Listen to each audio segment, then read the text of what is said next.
Hey guys, tonight we're ditching your usual cereal and coffee for something far hairier. You've just woken up in a Viking kitchen. Not a Viking-themed Airbnb. Not a museum. No, this place reeks of actual Vikings, sweat, smoke, and a faint whiff of fermented goat milk. So yeah, strap in.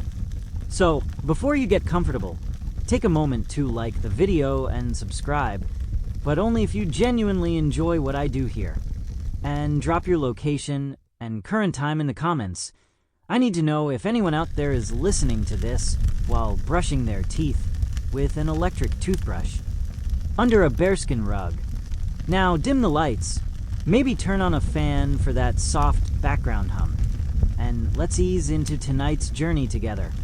You wake up in a haze, something wooden jabs your ribs, and you're 90% sure that whatever's brushing your face is not a pillow, it's fur. Thick, itchy fur. A seagull screeches somewhere above you. Your first instinct is to slap your alarm clock, but there isn't one. Just rafters, and a very confused chicken staring at you from a corner. You're lying on a bench, half covered in what looks like a wolf pelt, and smelling like you've been slow-cooked in a leather tent. Your mouth tastes like you licked a fireplace. Your brain tries to reboot. There's a cauldron nearby. It's bubbling. The color is somewhere between beige and despair. Something bobs to the surface. Might be a turnip. Might be a knuckle.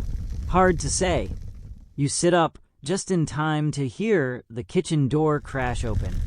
A booming voice yells something in Old Norse, which your brain translates, miraculously, as, the guest lives. Put them to work. Before you can protest, a massive hand drops a wooden bowl into your lap with the gentleness of a thunderclap. The woman attached to the hand is roughly the size of a barn and smells faintly of dried fish. Breakfast, she grunts. Soup, from bones of mighty beast. You peer into the bowl. She wasn't kidding. It's bone broth, thick, oily, with a mysterious layer of scum that reflects your own confused expression like a sad mirror. You're offered a spoon. It looks hand-carved. It's probably older than your entire apartment building. You take a sip. It tastes complex, smoky, salty, maybe slightly emotional. There's an undertone of something earthy, like root vegetables and unresolved trauma. Another Viking walks by, chewing loudly on something that crunches. You hope it's an apple. It is not. It's smoked boar hide. He nods at you like you're one of them now. The air is thick with steam and shouting.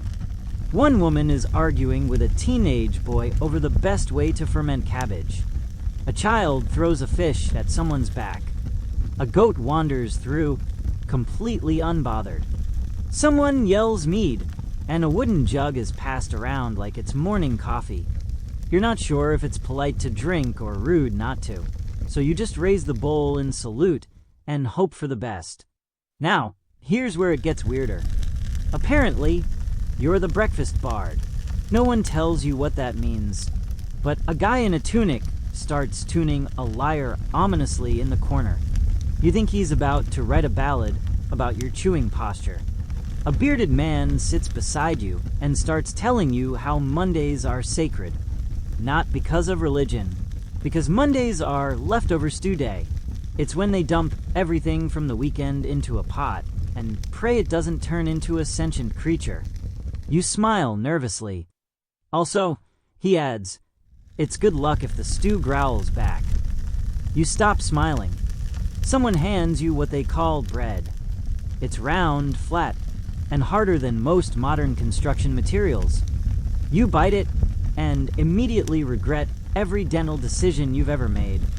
It's oat and barley, baked on stone, and then dried in the wind for 2 days, because ovens are for the weak.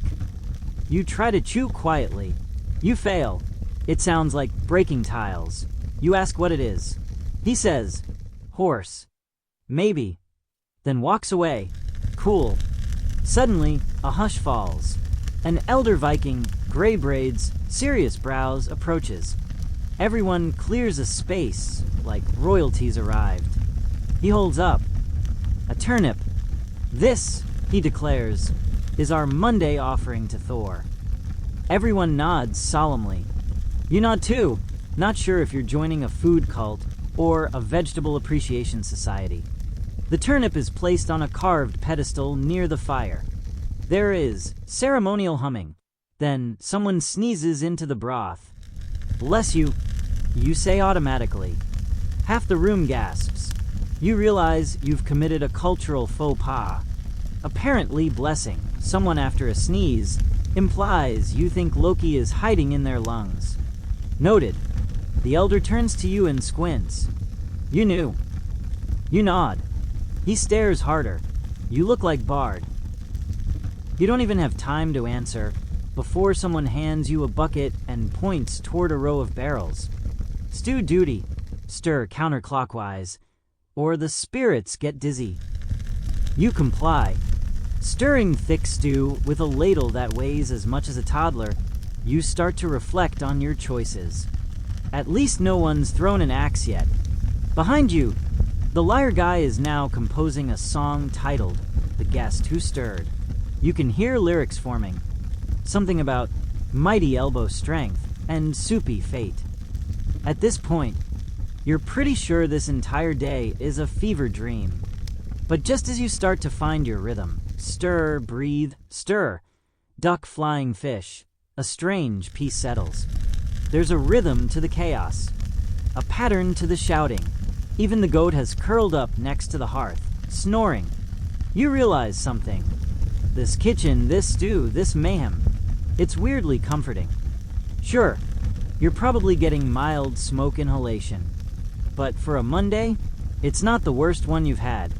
In the far corner, someone begins banging pots together in a complex rhythm. The kids join in. The adults start singing. You are invited to do a dramatic reading of the ingredients list. You accept, mostly because saying salted trout bladder out loud seems like the least strange thing you've done all day. Later, as the sun peeks through the smoky rafters, the stew is declared complete. Everyone gets a bowl, even the goat. You sit cross-legged on a fur rug, sipping smoky, slightly fishy goodness, and try not to think about the blinking thing from earlier. You tell yourself it was just a very committed turnip. And somewhere, in the haze of the mead and the warmth of the fire, you start to feel sleepy. Maybe Mondays aren't so bad.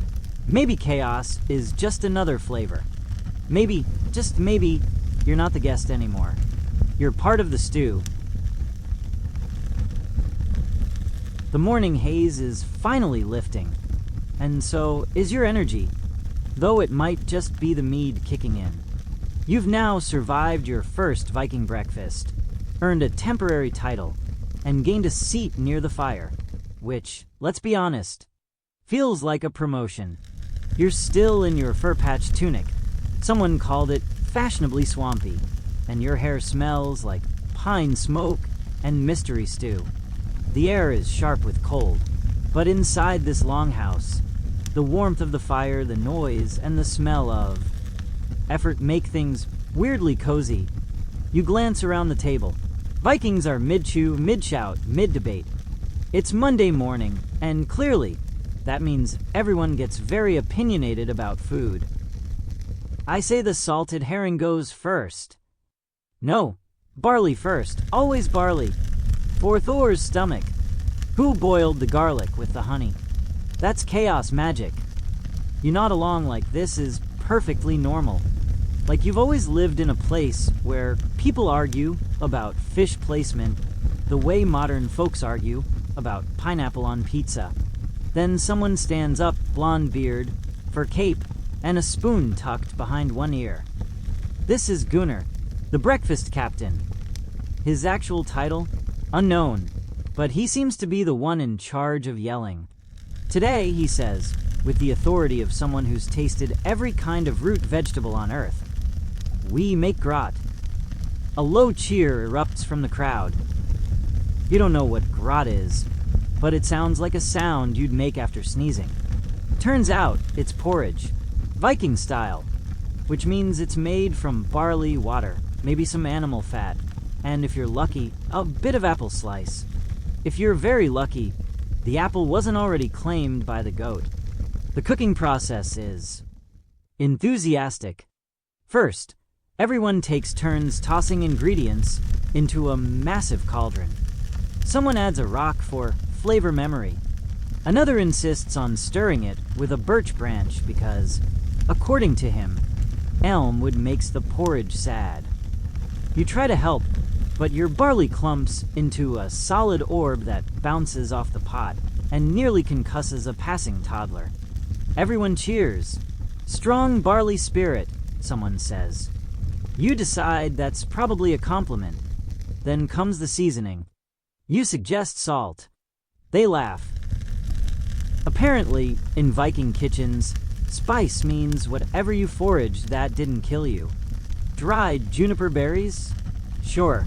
Crushed pine cone? Why not? A mysterious powder someone labeled dragon sneeze. Absolutely. You quickly learn that Viking cooking relies heavily on 3 principles. Texture doesn't matter. Taste is optional. Naming something cool makes it more edible. Soon, the porridge is thick, bubbling, and giving off a faint glow. You try to ask if that's normal. No one answers. They're all focused on a debate over whether adding fish heads to porridge is traditional or simply ambitious. You vote ambitious. Quietly. At last, Gunnar ladles out steaming bowls. Yours sloshes ominously. You take a bite. It's chewy, in a way that feels emotional. The flavor hits like a campfire hugged a swamp, then whispered, "Courage." As you're adjusting to the idea that porridge can have feelings, a young girl, maybe 10 years old, braided hair, fierce eyes, sits beside you. "I made the topping," she announces, proud. You look at your bowl. There's something sprinkled on top. You ask what it is. "Crispy pork rind and dried mushrooms soaked in honey beer," she says. You blink. Then you take another bite. It's actually not bad. In a your taste buds will need therapy kind of way. Just as you're about to say thank you, the goat returns. It stares directly at your bowl. You stare back. This is now a showdown. Suddenly, Gunnar claps once. The room quiets. It's time for Monday Mealos. Apparently, this is a tradition. After the first meal of the week, every Viking is expected to make an oath, small or large, about the week ahead. Some promise to finish crafting a new shield, others to hunt the biggest boar. One guy just swears he'll finally clean under his bed. You are handed a turnip, holding it as part of the ritual. Everyone turns to you, the outsider, the bard, the barley ball thrower. You hold the turnip with as much dignity as possible and clear your throat. "I vow," you say, "to learn how to make porridge that doesn't glow." Silence. Then raucous laughter. Someone yells, "A worthy quest." You're accepted. The turnip is passed to the next person. And with that, the Monday breakfast ends. Sort of. Because now comes the part where you walk it off, which in Viking terms means trekking up a frozen hill to greet the sky and ask the wind for wisdom. You really just want a nap. But off you go, trudging behind a crowd of fur-lined warriors, stomping through snow and chuckling about bull-to-battle digestion. As you hike, one man tells you that grot used to be a sacred food for warriors. It gave them strength, warmth, and occasionally hallucinations. Best way to face a spear is slightly confused, he adds with a wink. The view from the hill is stunning. Snow-covered forests, distant fjords, smoke curling from longhouse chimneys. For a moment, you forget the soup, the spoon, even the goat. You inhale sharply. Cold air fills your lungs like new ideas. And just as you're thinking this might be the beginning of something magical, someone hands you a second bowl of porridge. Lunch, they say. Your second bowl of porridge is still warm, but your enthusiasm is not. You're standing on a snowy hill, surrounded by axe-wielding morning people who are way too cheerful for folks living in the 9th century. Eat up. Someone tells you. Lunch is the second most important meal of the day. You don't dare ask what the first was. Your jaw still hurts from that bread you had 4 hours ago. The second bowl is mercifully less mystical. No glowing, fewer pine cones. It tastes more like actual food and less like a wizard's prank. You shovel a few bites into your mouth, just enough to seem polite, while your fingers slowly go numb in the breeze. As you chew, an older man with a braided beard and a disturbingly shiny axe steps beside you. You chew like a southerner. He says, "You freeze mid-bite. Is that an insult? A compliment? A diplomatic crisis?" He laughs. "Don't worry, my cousin's a southerner. She taught her chicken how to dance. Terrible cook, though." You smile awkwardly. He seems friendly enough, in a terrifying sort of way. He stares at your bowl for a moment, then gently plucks a twig from your grot. "Elm branch. Makes porridge sad," he mutters, then throws it into the snow with ceremonial flair. You nod, very solemnly, like you totally knew that already. The Hilltime lunch gradually morphs into what can only be described as a roaming potluck. Everyone starts pulling out random bits of food from their cloaks: smoked rabbit legs, pickled beets, cheese blocks roughly the size of bricks. And then, the fermented shark appears. It's not a joke. It's real. A man unwraps a cloth, and there it is. A grayish, rubbery-looking slab that smells like low tide in a dungeon. The Vikings cheer. You try not to breathe through your nose. "This is Hakarl," someone announces. "We eat it on Mondays to build character." Character. Right. You're handed a piece. It's small, cube-shaped, and wobbles slightly in the wind. You pop it into your mouth before your brain can veto the decision. It tastes like ammonia, regret, and a very distant memory of seafood. Your eyes water. Your ancestors weep. You're about to gag politely when someone slaps your back and yells, "You live!" Apparently, surviving Hakarl makes you some kind of honorary Viking. You even get a new nickname, Fishface. No one tells you whether that's good or bad. Once lunch wraps up, meaning everyone's full or slightly unconscious, you follow the group back down the hill. The snow crunches underfoot. A few of the younger Vikings race ahead, their laughter echoing across the frozen valley. Back at the longhouse, the mood shifts. The shouting dies down. The laughter softens. It's officially quiet hour. You think maybe it's nap time. It is not. Quiet hour, as it turns out, is when everyone sits by the fire and tells stories. Not fun stories. No, stories about food. This stew nearly ended a marriage. This bread was baked during a thunderstorm and was cursed by a squirrel. This cheese found it in a shipwreck. Still edible. You sit listening, bowl in hand, watching flames dance on the walls as legends rise with the smoke. One woman tells a story about how she once traded a single smoked eel for a horse, then traded the horse for 2 goats, then ate the goats. The moral of the story: barter wisely, and always eat your profits. Then it's your turn. They stare at you expectantly. The foreigner, the grot mystic, the shark survivor. You clear your throat.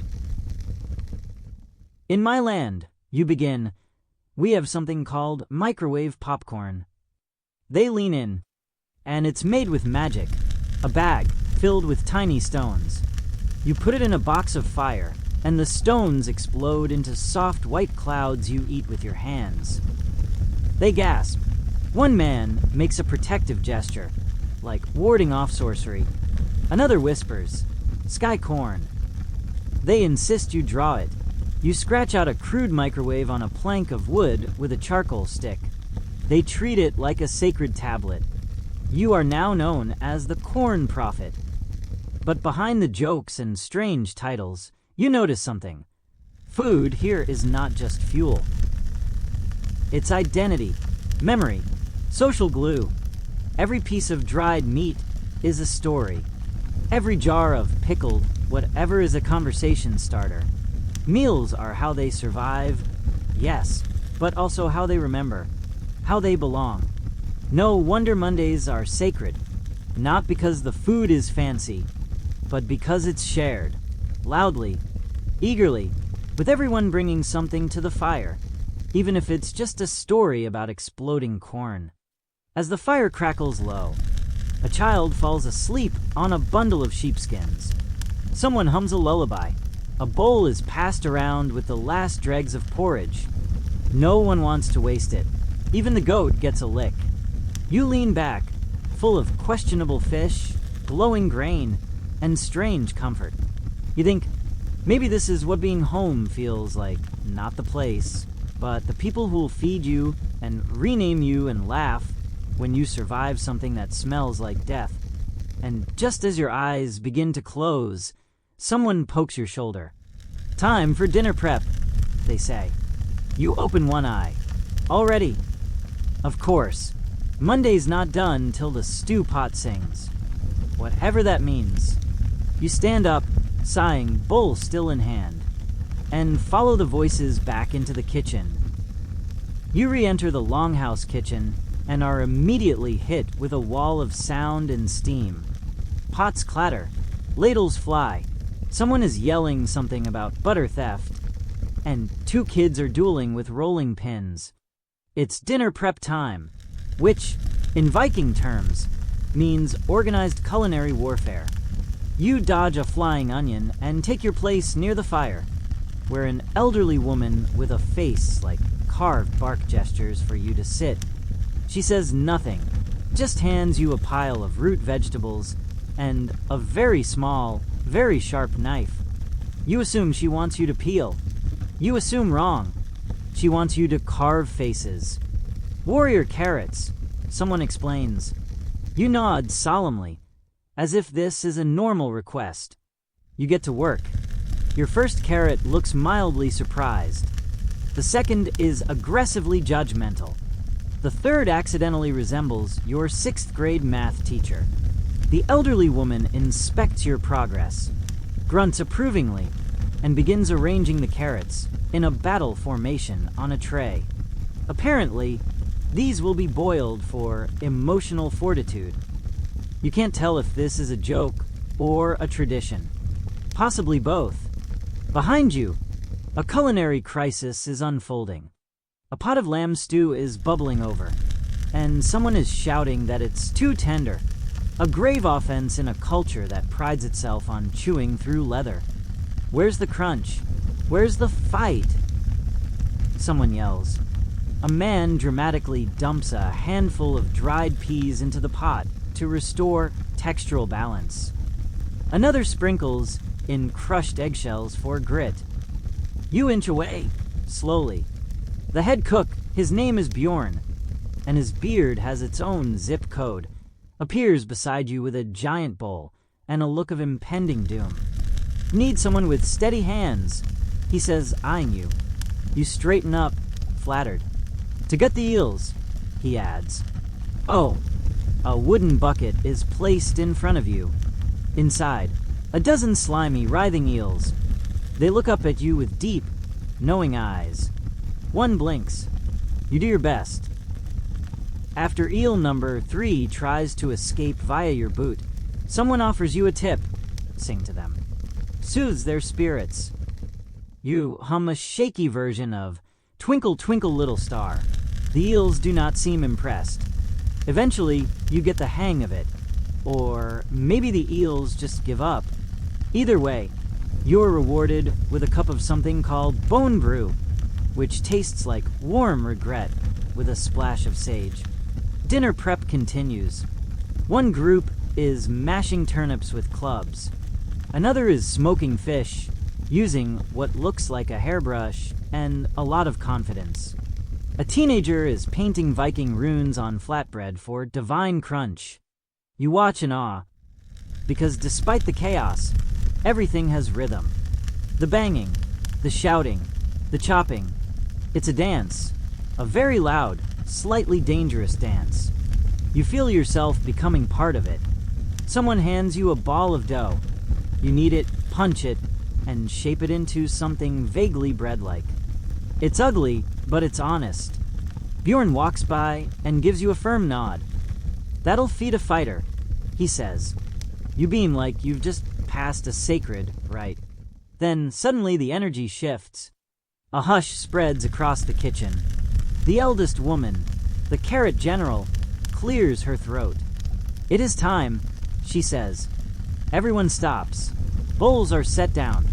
Spoons go still. You glance around, confused. Bjorn leans over. "Recipe reading ceremony," he whispers. "We do it every Monday before dinner." "Right." The carrot general opens a scroll. It's old, stained, and smells faintly of fish and victory. She begins to read aloud in a language that sounds like thunder wrapped in velvet. It's the ancestral recipe for victory stew. Everyone listens in reverent silence, even the goat. You try to follow. There's talk of 12 roots unearthed at dawn, boar blessed by frost, and onions wept over in battle.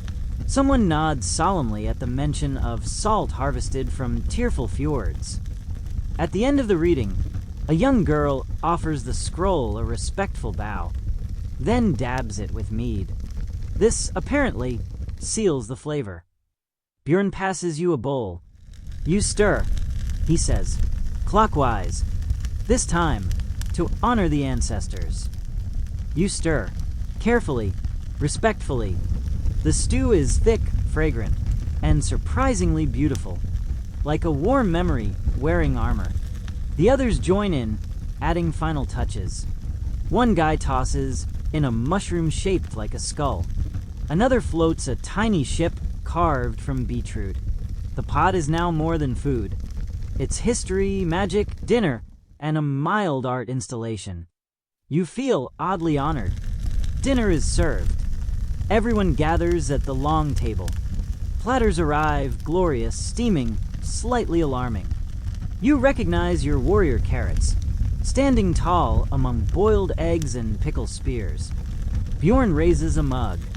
To the stew, the stories, and the strong teeth that chew them. "To the stew!" everyone echoes. You dig in. The flavors are wild. Peppery goat meat, buttery roots, smoked something you stop asking. Every bite is layered with taste and backstory. Your bread is handed around. Someone calls it brutal, but inspiring. You take it as a win. Midway through the meal, someone begins banging a ladle against a pot. The room falls quiet again. It's storytelling hour. Every Monday dinner, someone tells the tale of the first porridge. Tonight, it's a red-haired man with a dramatic voice and a flair for arm gestures. He speaks of ancient giants, a heroic goat, and a pot that boiled for 7 days and 7 nights until it grew legs and walked away into the mountains. No one has seen it since, he says, eyes wide. But legend says it returns to those who truly need carbs. Everyone sighs. Someone wipes a tear. You, slightly bewildered, raise your mug to the legendary walking porridge. They cheer, and just like that, you are one of them. Not by blood or birth or beard, but by broth, by bread, by Monday dinner. And in a world where stew sings and carrots fight, that's enough. After dinner, you expect everyone to collapse into a snoring heap of satisfied exhaustion. But no, not in a Viking village. Here, digestion is not a passive activity, it's a team sport. "Time for the evening stroll of honor," someone shouts. You blink. You're so full you're approximately 40% stew at this point. But no one seems to care. A conch shell is blown. People cheer. You are given a walking stick made of driftwood and a leather pouch full of wind coins, flat stones you're supposed to toss for good luck. It's tradition, apparently. You're also handed a fur hat with ear flaps, so large it looks like you're smuggling squirrels. Off you go. The procession begins. The entire village, now bundled in cloaks and giggles, starts marching up a snow-covered ridge under a sky smeared with stars. Torches sway. Boots crunch. Someone plays a bone flute. It's weirdly magical. You walk past trees wrapped in strips of fabric, wishes. Someone tells you. You pass carved totems, all with different facial expressions. Sleepy, angry, confused. One looks exactly like your ex you pretend not to notice. At the top of the ridge, everyone gathers in a rough circle. Someone begins passing around a warm jug. You're told it's moon milk. You nod like that explains everything. It tastes like spiced cream and optimism. Bjorn raises his arms. Let the gut song begin. Yes, that is what he said.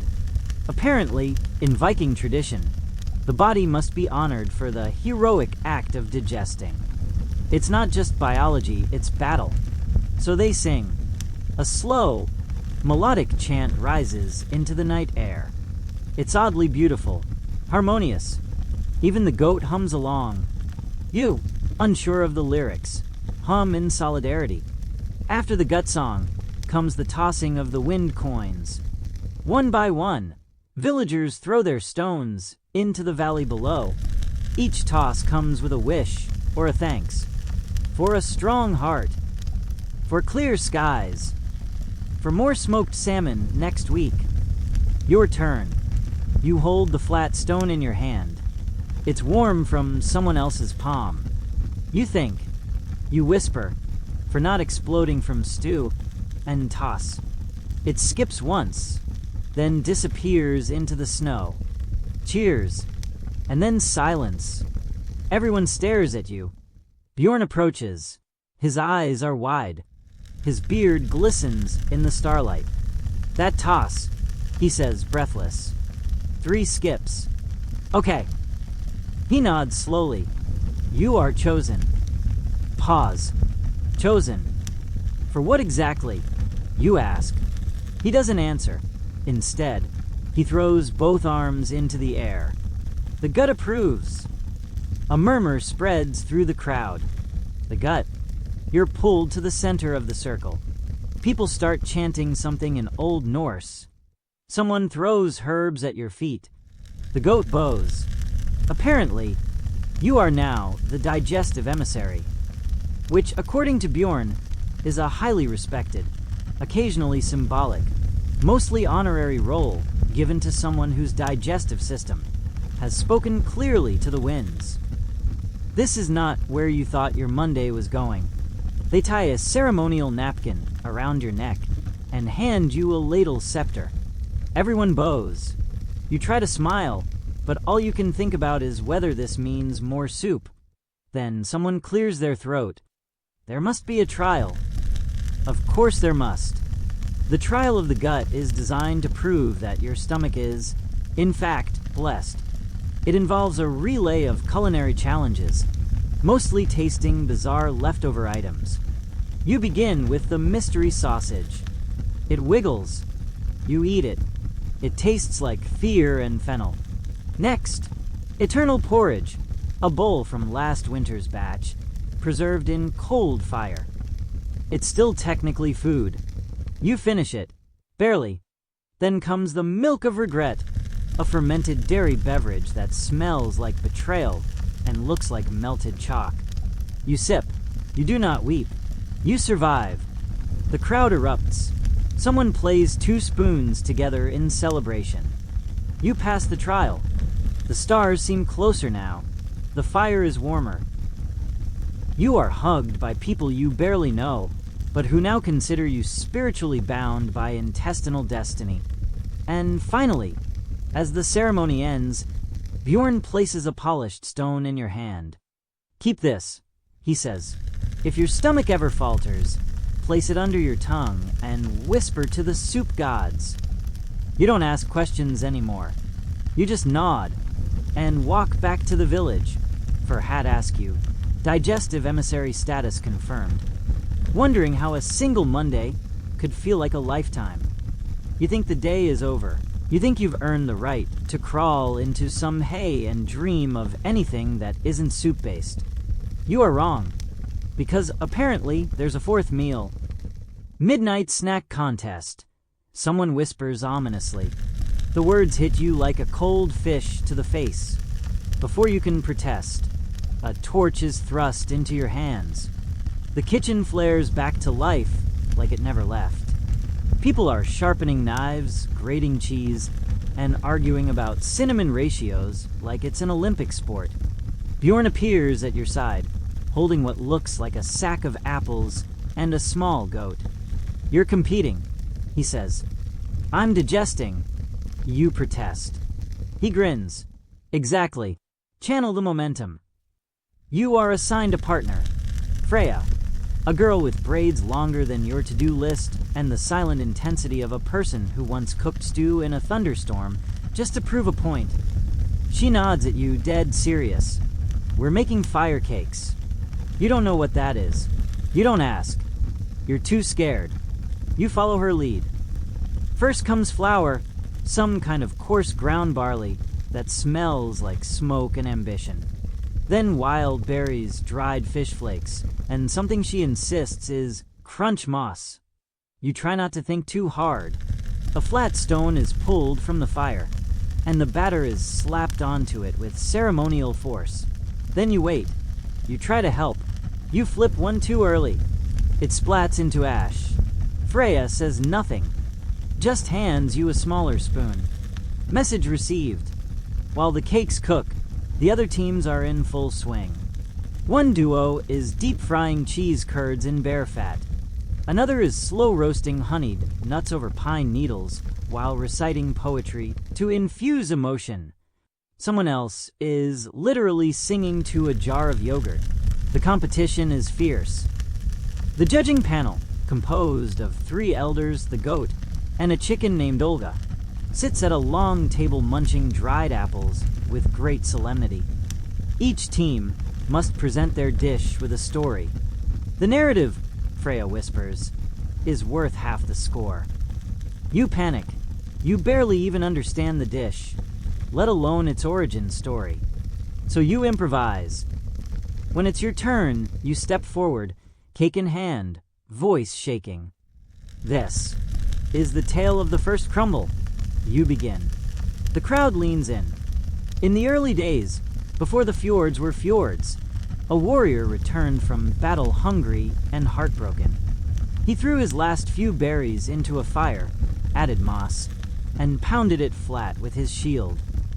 You pause for dramatic effect, and thus, the fire cake was born. A snack of sorrow, a flavor of resilience. Silence, then applause. Even the goat nods. The judges take a bite. Chew. Pause. One elder whispers to the others. Another raises an eyebrow. Olga the chicken pecks twice. Bjorn steps forward, hands raised. And the winner of tonight's midnight snack contest. You hold your breath. Team Fire Cake. You wake to the sound of crunching. Not soft, cereal-style crunching, but the sharp, leathery crackle of someone enthusiastically chewing a boot. You open your eyes. Freya is sitting cross-legged beside the fire, tearing off pieces of something tough and brown with her teeth. She looks entirely unbothered. You blink. Are you eating shoes? She raises an eyebrow. It's breakfast. That's not a no. She tosses you a strip. You catch it. It's dry, curled, and smells like smoked ambition. Cowhide, she explains. Sun-dried, dipped in mead. A Monday tradition.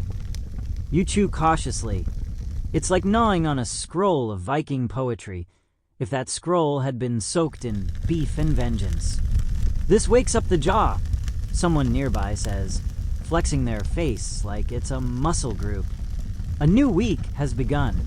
Sort of. Because in Viking culture, Monday doesn't end.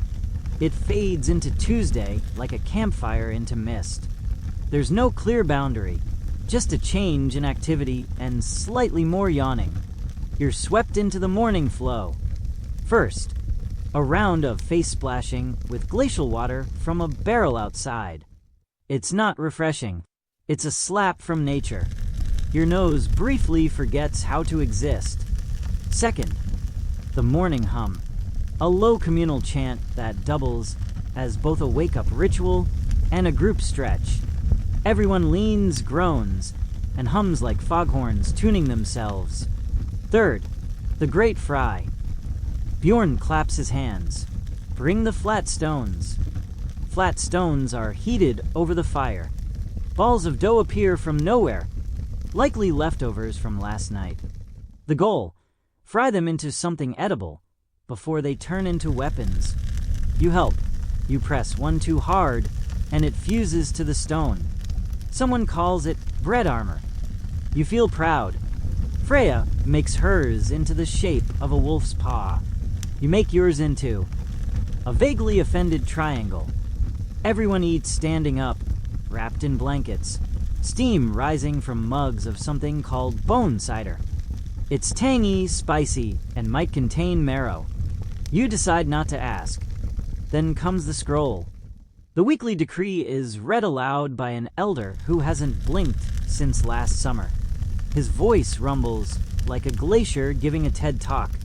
This week's goals include repairing the northern fence, trading for more goat cheese, finally removing that cursed log from the well, and locating the singing fish, which may or may not exist. You're assigned to the third task. You have the aura of a log remover, someone says, clapping your back. Before you can process that, Bjorn hands you a map. It's not helpful. The well is drawn as a circle with a frowny face. The cursed log is labeled, plus sadness. You set off. The path winds through forest, past trees wrapped in protective runes, and mossy boulders that look like they're judging your fashion sense. You hum the morning chant to yourself. You find the well. It's grumpy, just like the map promised. A chunk of wood juts out from its center, looking like it's been stuck since the last time anyone updated their hairstyle. You tug. It doesn't budge. You curse gently. Then you remember. The soup gods. You pull the polished stone Bjorn gave you from your pocket, place it under your tongue, and whisper. "Oh, brothly beings, grant me log lifting strength." You tug again. This time it moves. Slowly, with a wet schloop, the cursed log comes free, splashing mud and possibly evil into the air. You stumble back, triumphant and filthy. A bird screams in approval. Back at the village, you're hailed as the log liberator. Bjorn smacks your back, so hard you see stars. Someone brings you a ceremonial butter lump as reward. You're not sure what to do with it, so you bow and eat it. The day winds down. Dinner is simple. Boiled roots, dried meat, and a celebration pickle. It's crunchier than happiness. Everyone gathers by the hearth again. This time, there's no contest. No trial, just quiet storytelling. You listen as tales drift through the smoke. Lost fjords, found sheep, epic storms stopped by singing. One woman recalls a time her bread caught fire, and she used it as a torch to scare off raiders. Everyone claps. Then Freya speaks. "Last year," she says, "I tried to make stew with only mushrooms and regret." The room laughs gently. She turns to you. And you came from nowhere. Ate fermented shark. Stirred soup like a seer. "What's your story?" You hesitate. Then you begin. You talk about cereal. Microwaves. The terrifying abundance of supermarkets. How food in your world is fast, cold, quiet. How no one sings to soup. They listen. And when you finish, Bjorn raises his mug. To the outsider who came with empty hands and left with full bowls. To the stew, everyone echoes again and again. And as the fire fades to embers and the sky outside melts into stars, you realize you may not stay forever. But this Monday, this one was yours. Tuesday morning begins with silence, a suspicious silence. No clanging, no shouting, no one chasing goats with ladles. It's the kind of stillness that makes your skin itch. You sit up, wrapped in a fur blanket, eyes scanning the longhouse. Everyone is awake, but quiet, focused, mysterious. Something is happening. Freya sits beside you, already chewing on something tough. It's divination day, she says between bites. Divination. She nods. We read the signs. In the soup. You blink. You mean like fortune telling. She swallows. Exactly. Kitchen prophecy. You're not sure if you slept too long or woke up in someone else's storybook. Bjorn enters dramatically, wearing a cloak made of something shiny and fish-scaled. His beard has been oiled into elaborate swirls. In his hands, a large, ancient-looking wooden ladle. Gather, children of the cauldron, he booms. You follow the others outside. The cold air bites. A fire pit crackles. Above, which hangs a blackened cauldron the size of a bathtub. This, says Bjorn, is the bone broth of revelation. The name alone makes your intestines tense. One by one, villagers approach the cauldron and receive a ladleful. They swirl it, sip it, and stare into it with intense concentration. The interpretations are wild. I see a goat in the steam. She will give birth to twins. This onion floated left. Storm's coming. A noodle curled into a spiral. Definitely a marriage proposal. You're handed a bowl. You hesitate. The broth is murky, dotted with herbs, and emits the vague aroma of decision-making. You swirl. You sip. You stare. Nothing. Then, a bubble pops near the surface, and a piece of parsnip floats up like a lazy boat. What do you see? Freya asks, curious. You squint. A duck. She nods, serious. A journey then. What? Ducks never stay put. Clearly, you'll travel far. That's a lot of meaning for a root vegetable. Bjorn steps forward, peers into your bowl. A duck and parsnip. You're destined for awkward success. You blink. That's very specific. He smiles. The broth rarely lies. Then comes the scroll. Each reading is recorded by the village scribe, an older woman named Astrid who uses ink made from burnt garlic and writes with the thigh bone of a chicken. Your fortune is added to the book of simmering truths. Right below child spilled porridge equals good fishing. And if carrot floats, avoid strangers. You accept it. By this point, you've learned. Don't fight the soup. After the readings, the villagers move to the interpretation circle. Everyone sits cross-legged around the cauldron and takes turns translating their visions into action plans. One man saw a pepper that looked like a spear. He's now preparing to guard the northern fence. A woman's leek broke in half. She's canceling a date. Someone misread a potato and thinks they're royalty now. Freya tells the group, my herb clump formed a bear. I'll challenge my brother to a wrestling match. Everyone nods. Like, this makes perfect sense. Then it's your turn. You stand. You clear your throat. In my broth, I saw a duck. On a journey. You pause. I think. I'm supposed to help someone leave. There's a murmur. Heads nod. Astrid scribbles furiously. Very noble, someone whispers. You sit down, oddly moved. You weren't expecting soup therapy, but here it is. After the circle, the day continues like any other, except now everything is infused with meaning. Burned your bread, a sign to let go of past grudges. Found an extra beet in the basket, unexpected abundance is coming. The goat sneezed. Emotional clarity. You start to believe it. A pot boils over. Someone announces a spiritual overflow. Someone else finds a mushroom shaped like a heart. Sudden romance. Freya stubs her toe and declares it a warning against arrogance. You can't tell if she's joking. Later, you're assigned to kitchen maintenance, which turns out to be an elaborate system of cleaning combined with philosophical mopping. Wipe clockwise, you're told, to respect the cycles of flavor.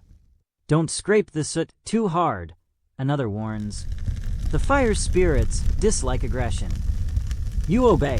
You sweep. You scrub. You have a brief, but meaningful conversation with a smudge on the wall that looks like a walrus. Even the soap is made from boiled bark and optimism. By midday, you feel like your soul is exfoliated. And then, of course, comes lunch. It's lighter than usual. Vegetable stew and bread shaped like ancient runes. Each person must pick their bread without looking. The shape reveals your afternoon energy. You get something that resembles a thundercloud with legs. Chaotic productivity, someone whispers. Sounds about right. The rest of the day is spent in quiet tasks, wood carving, net weaving, thinking deeply while stirring jam. The village moves like clockwork powered by mystery. And all of it, every chop, every sip, every steaming bowl, still somehow ties back to that morning soup. It stays with you. Later that evening, as the stars reappear and the wind starts to sing through the rafters, you find yourself sitting near Freya, sipping hot root tea. She looks over. So, how's the duck? You laugh. I think it's still swimming. She grins. Good. Journey's not over. You nod. Because somehow, in a village where stew tells secrets and beet soup means destiny, you've begun to believe. Maybe she's right. Maybe the duck is still swimming. And maybe, so are you. You've survived bone broth prophecies, midnight snack contests, and stew-based theology.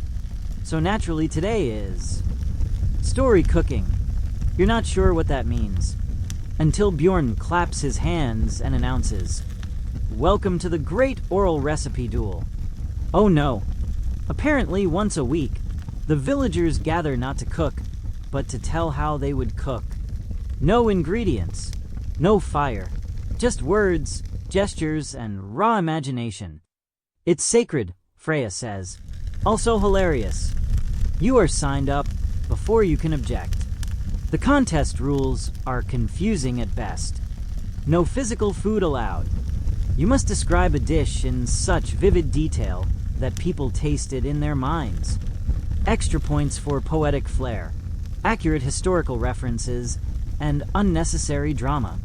You are placed in Group B, the mildly mystical cooks. You sit in a circle of eager villagers, each clutching imaginary spoons and inhaling like they're already smelling phantom onions. Bjorn steps forward in ceremonial apron and crown of dried thyme. He raises a ladle like a scepter. Let the words simmer. First up, a man with a deep voice and faraway stare. He describes a goat leg roasted over pine wood, basted with wild berry glaze, and blessed by the shadow of a migrating hawk. The crowd swoons. Then a woman recounts the soup of eternal warmth, which included snow melt, eel eyelids, and the sound of someone whistling in a cave. People cry. You begin to sweat. You have no idea what you're doing. Freya whispers, "Just say it like you believe it." It's your turn. You stand. Everyone stares. You clear your throat. This dish begins with silence. People lean in, because silence is how you know the potatoes are listening. Someone gasps. You roll with it. You take exactly 17 potatoes, not one more, not one less, and you peel them only during sunrise, using a spoon stolen from a jealous cousin. A woman wipes away a tear. You continue. They must be boiled in a pot that once held disappointment and stirred only with clockwise regret. There's a shocked silence, then applause. Someone whispers, "It's just like Grandma used to imagine." Freya beams. You sit, flushed with success, possibly madness. The duel continues. Stories grow stranger. Sky-baked pastries made on lightning stones, cheese woven with ancient songs, stew seasoned with the sound of heartbreak. One man tells of invisible stew made from imaginary ingredients, stirred with thought alone. He wins a standing ovation. But then, the controversy.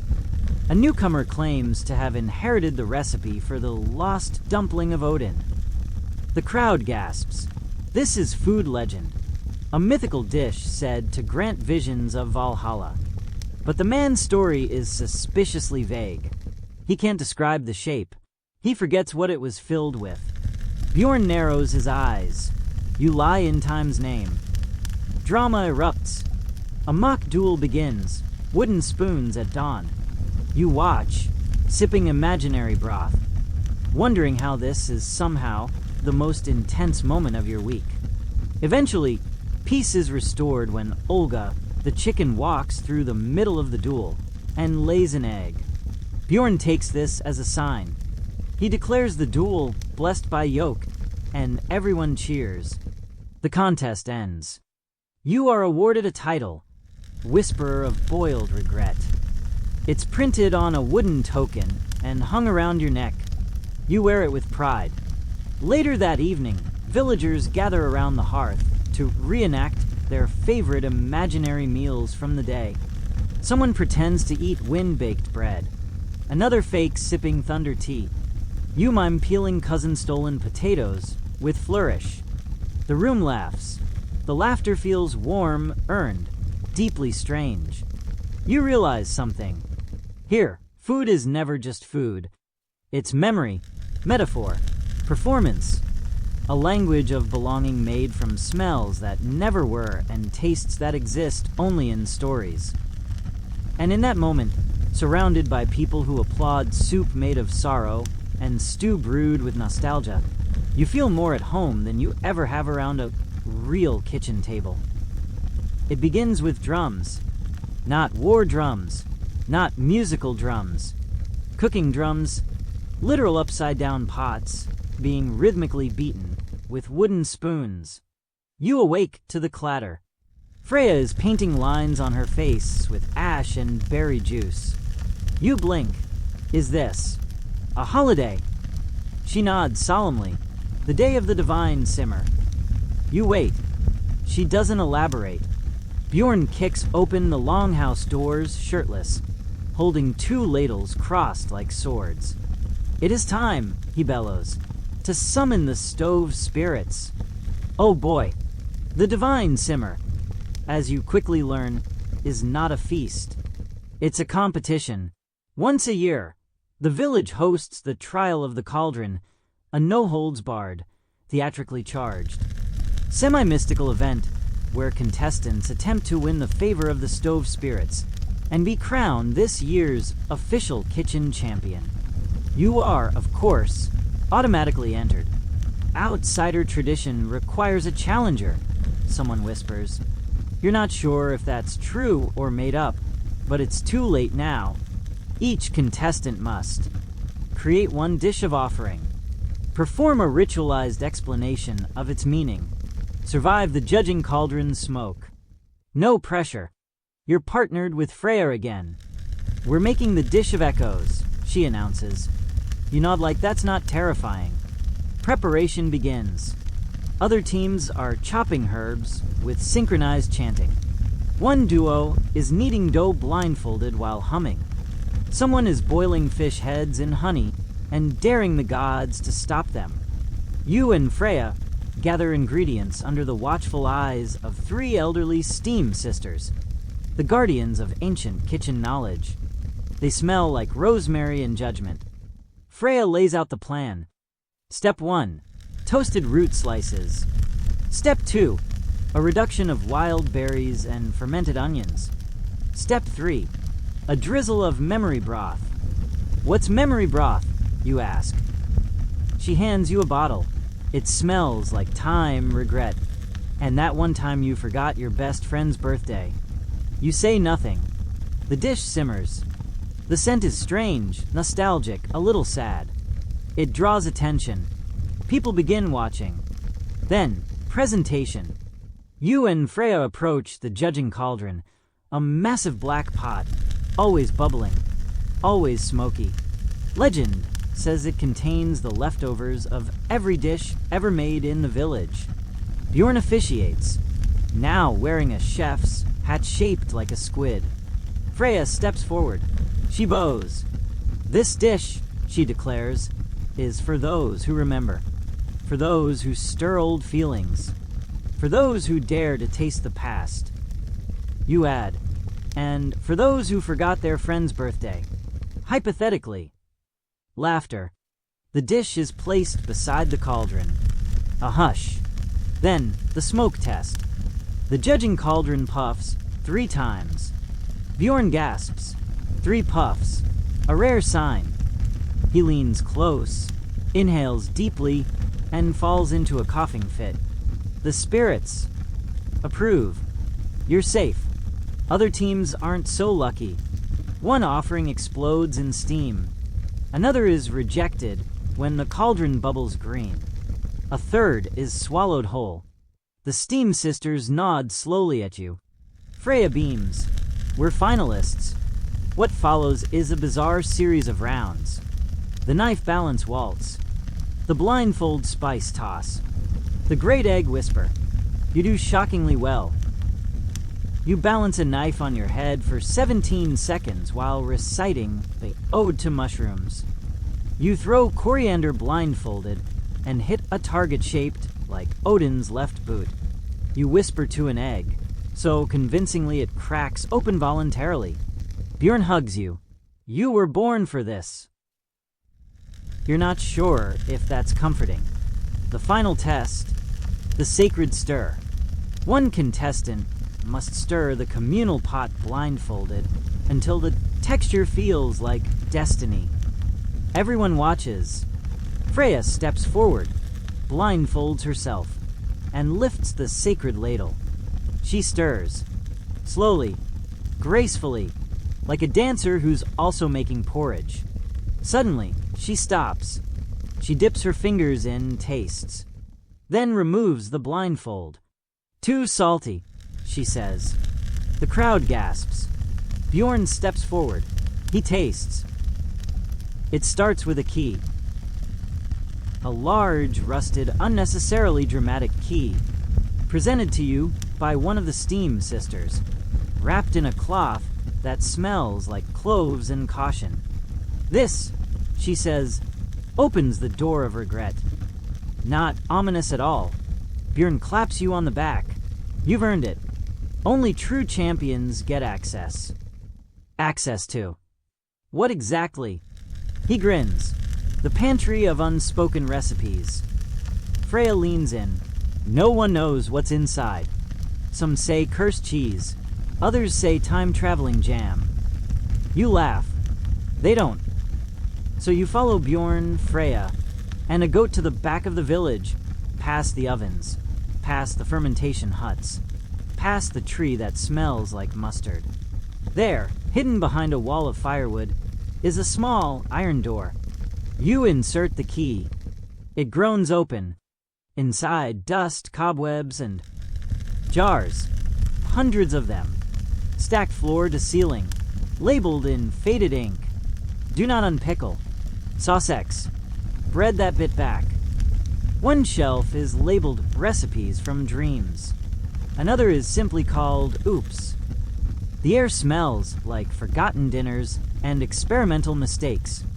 Freya whispers, "This is sacred ground. Tread lightly." Bjorn pulls out a box. Inside, old, handwritten recipe scrolls. Many crossed out, a few burned at the edges. "You may choose one," he says. "One to cook. One to try." He grins. You scan the labels. Cabbage cloud cake. The immortal noodle. Gelatin of betrayal. Fire roasted ice. You choose. The whispering tart. The scroll is soft, edges frayed. There are small notes in the margins. Only bake under moonlight. May cause secrets. Freya raises an eyebrow. Bold choice. You prepare the ingredients carefully. The recipe calls for whispered berries, crushed almond fears, moonlit flour. You mix. You bake. The tart smells strange, like honesty and burnt cinnamon. You place it on the ceremonial plate and bring it to the communal table. Everyone watches. You slice it. You serve it. You eat it. Immediately, a memory surfaces, crisp and unexpected. That time in childhood when you ate pie too fast and lied about it. The guilt, still warm. Freya takes a bite. She gasps. I remember the first time I burned stew. I blamed the goat. The goat snorts. Bjorn bites in and stares into the distance. I stole my brother's garlic once. One by one, villagers taste and confess. Someone admits they like soggy bread. Another reveals they never learned to gut a fish and just faked it for years. One man sobs, I used margarine. The tart doesn't taste good, but it tastes. True. And when the last bite is gone, the room falls silent. No shame, just relief. Bjorn stands. The whispering tart has spoken. He nods at you. You've unlocked the pantry's favor. A small bell rings. You turn. The goat has stepped on something, revealing a hidden drawer. Inside, a single recipe card. No name, just an instruction. Serve this only when the stew sings back. Freya whispers, that hasn't happened in centuries. You pocket the card. Just in case. And as you walk back into the light, smelling faintly of tart and confessions, you wonder, what other stories hide inside a kitchen no one dares to open? The stew sings back. You don't expect it. No one ever does. It's a Wednesday, a regular root vegetable chopping, fish gutting, bread kneading kind of Wednesday. You're in the kitchen, elbow deep in turnip cubes when it happens. The soup bubbles. Then, it hums. Not a boiling sound, not a pot rumble, but a low melodic tone, like a choir made of steam and time. You freeze. Everyone else does too. The humming grows louder. The ladle vibrates gently. The broth glows faintly, pulsing with rhythm. Someone drops a spoon. Bjorn walks in, eyes wide. It hasn't done that since. He trails off. Freya whispers. The stew remembers. No one moves. Then you remember. The card. You pull it out of your pocket. The one you found in the hidden drawer of the pantry of unspoken recipes. Serve this only when the stew sings back. You hold it up. A murmur ripples through the room. Bjorn steps closer, reads the card, nods once. Then it's time. But time for what? He smiles grimly. A meal no one remembers. And no one forgets. Dramatic. You're ushered to the center of the kitchen like a priest being escorted to the altar. The pot continues its eerie melody. The steam sisters reappear, their faces unreadable. One holds a tray. On it, a handful of unfamiliar ingredients. Cracked black grain that shimmers, Adread root shaped like a question mark. Avial of golden syrup labeled Echo Extract. You don't ask. You cook. Freya assists. She doesn't speak, only gestures. This isn't cooking, it's choreography. You mix the grain with the syrup. The root is ground into powder and folded into the broth. The stew changes. It darkens, then brightens, then flickers like candlelight. The smell? Impossible to describe. Like cinnamon and silence. Like rain on ancient stone. Everyone gathers. Bowls are placed in a circle. You serve. One by one, villagers receive a small ladleful. Bjorn raises his bowl, to remembrance and mystery. Everyone echoes, to the stew. They drink. The silence afterward is thick, not awkward, not reverent, but dense, like sound can't quite penetrate it. Then come the memories, but not their own. One man gasps, "I just saw a memory from before I was born." A woman mutters, "I was inside a story." A real one, someone else's childhood. Freya is silent. Then she speaks. "I think I met my great-grandmother. She was stirring soup. She knew my name." You look into your own bowl. It's empty, but something flickers at the bottom. A reflection, a flash of your own face, younger, sadder. You blink. Gone. Bjorn turns to you. The stew has spoken. You nod. You understand now. This wasn't food. This was a key. A moment when the past peeks through the present. When taste becomes memory, and memory becomes story. The recipe card begins to fade in your hand. The ink vanishes line by line until it's blank. You place it in the fire. It curls into ash. The stew cools. The humming fades. The kitchen exhales. And life resumes. Kind of. Because now, people see you differently. Not just as the outsider. Not even as the kitchen champion. But as someone who opened a door that no one else dared touch. That night, Freya brings you a quiet bowl of soup. Simple. Hot. Nothing magical. "I made it," she says. You sip. It tastes like friendship. Like real life. Like something earned. They say the pot hasn't been opened in over a century. And today it hums. Faintly. At first, you think it's a draft. But the sound deepens like breath behind stone. Like water remembering music. It comes from the ground. Specifically, from beneath the hearth. Freya notices it too. "It's time," she says. "Time for what?" She doesn't answer. Instead, she fetches Bjorn, the Steam sisters, and Astrid the scribe. They gather around the hearth in silence. Bjorn kneels, pulls up the old stones, and reveals a lid, iron cracked, sealed with dried herbs and runes. The villagers form a circle. No one speaks. You are handed a wooden ladle wrapped in cloth. "The opening must be witnessed by the one who heard the stew sing," Astrid says. "You. Of course you." You grasp the ladle, unwrapping it slowly. It's carved with symbols you don't recognize, but somehow understand. With a deep breath, you tap the lid. Once, twice, 3 times. The hum sharpens. Then, steam. White and sudden, but not hot. It smells like time. The lid is lifted by unseen hands, or maybe just the faith of those around you. Inside, a pot.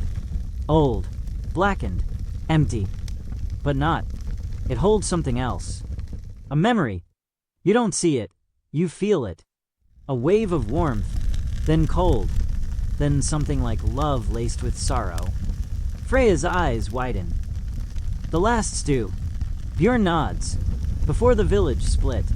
Before the quiet years. Before recipes were written. No one moves. Then Astrid unrolls a scroll. She reads, "Should the stew return, and the song be sung, and the pot be found, Let the one who stirs not only taste, but choose. All eyes on you. Great. The choice is simple, they say. Stir the pot and reawaken the memory. Or seal it again and let the past rest. You sit beside the ancient pot. Place your hand on the rim. It's cool, not cold.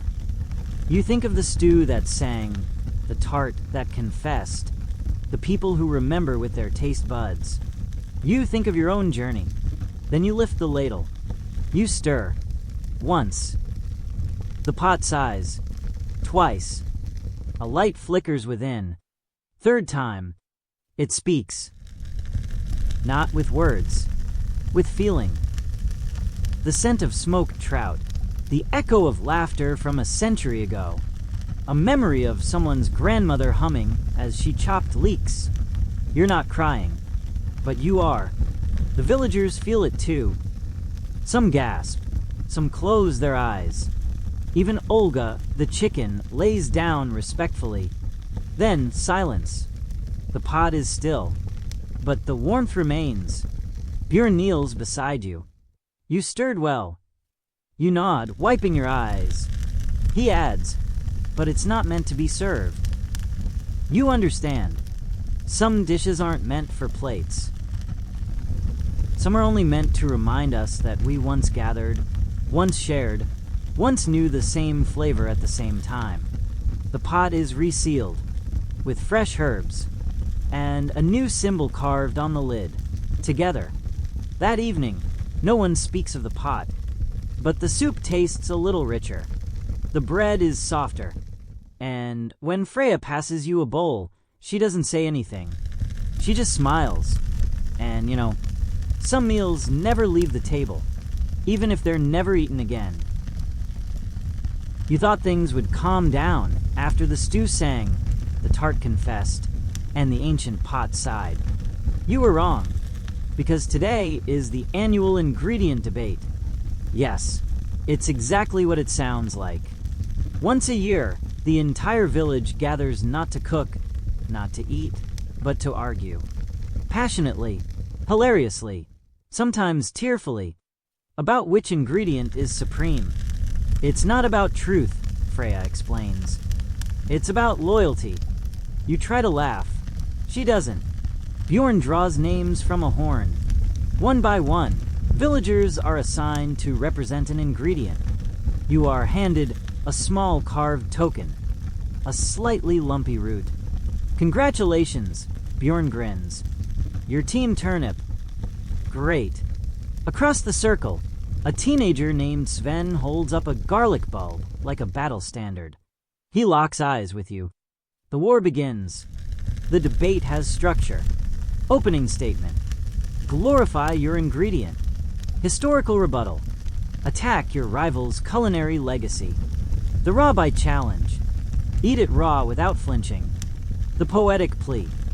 Deliver an impassioned, semi-rhymed argument for your cause. You are not ready. Freya pats your back.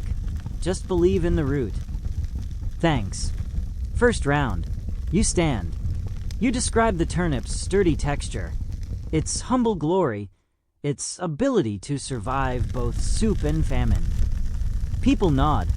Sven counters. He proclaims garlic to be the breath of the brave, a kiss with fangs, and the spice that taught cowards how to sweat. The crowd roars. You dig deep. Second round. You invoke turnip's ancient status. It fed kings and goats alike. Garlic merely perfumes the stew. Turnip is the stew. Ooh. Third round. The bite. You chomp into a raw turnip. It's earthy, cold, unyielding. You maintain eye contact. Sven crunches garlic. Whole clove. His eyes water. He grins through pain. Respect. Final round. You step forward. The village is quiet. You inhale. Then, oh noble turnip, pale and pure, with skin like moons and strength so sure. You grow in frost, yet taste of spring, the root of meals, the humble king. Silence. Then cheers. You're crying. So is the goat. Bjorn stands, raises both arms. We have heard. We have chewed. And this year's victor. Dramatic pause. Is the turnip of truth. Applause. Laughter. A root is hoisted high. Sven bows gracefully. You are crowned root defender, and given a wooden pendant shaped like a vaguely angry turnip. Later, over warm broth and sweet bread, Freya raises her mug. You nod, and I'll do it again. You argued like someone who's seen a potato cry. You nod, and I'll do it again. She grins. Same time next year? Absolutely. And, this wasn't about vegetables. It was about belief, conviction, and defending something utterly ridiculous with everything you've got. The fire is already lit when you arrive. Not just any fire. The last flame. It only burns once every few years when the moon hangs low and the bread rises perfectly without anyone watching. You almost miss it. Freya grabs your hand. Tonight, she says, we don't cook. We let what we've cooked. Remember us. You don't fully understand, but you follow her to the center of the gathering. Everyone is dressed in layers of linen and ash. No armor, no tools, only wooden bowls in hand. You are given one too, empty. Bjorn stands by the fire, spoon at his side, wearing a cloak made from stitched-together aprons. He begins to speak. This flame remembers every meal, every mistake, every story we burned, and every dish we saved. Someone hums. The village joins in.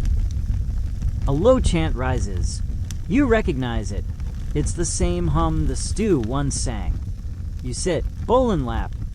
Then, one by one, villagers step forward. Not with food, but with words. One tells the story of the first soup her daughter made, a disaster of oats, fish, and mint. But it made the child laugh, so it was perfect.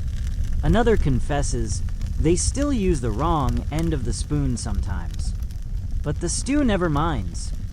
A man stands and says, I never liked cooking, but I love feeding people. That's enough. No one judges. Then Freya rises. She holds nothing. I burned a stew once, she says, and blamed the goat. Laughter. She looks at you. And then someone arrived who taught me that mistakes taste better when shared. She sits. Bjorn turns to you. Everyone does. You stand, bowl in hand, heart full. You breathe. Then speak. I didn't come here hungry, but I didn't know what full meant either.